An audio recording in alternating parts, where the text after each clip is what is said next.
Dans le Grand Nord, c'était la saison des aurores boréales. Lisa Chiffros marchait depuis des heures, dans l'espoir d'en voir une. Mais c'est sur un pingouin qu'elle tomba. Enfin, pour être exact, c'est plutôt le pingouin qui tomba. Qu'est-ce que c'est que ces manières? Râla le pingouin. On n'a pas idée de faire tomber les gens comme ça. Je suis vraiment désolée, monsieur le pingouin, s'excusa Lisa. Je cherchais une aurore boréale, je ne vous avais pas vu. Une aurore boréale. Elle n'apparaît que le soir, voyons, tout le monde sait ça.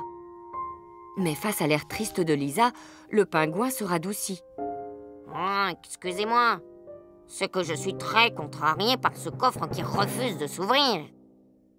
Je peux peut-être vous aider. Le pingouin avait essayé toutes les combinaisons, mais le coffre était resté désespérément fermé. Et s'il fallait lire la combinaison? Mais oui, c'est ça! Sauf que le pingouin ne savait pas lire les nombres à 3 chiffres.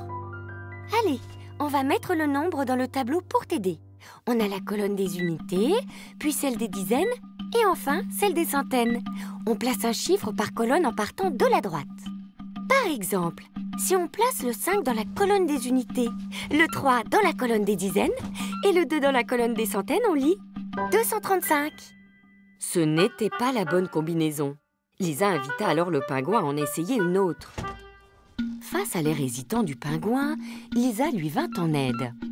5 centaines, ou si on préfère 5 fois 100, ce sont 500 unités. 2 dizaines, c'est-à-dire 2 fois 10, ça fait 20 unités. Et il reste 3 unités. Et ça se lit donc 523.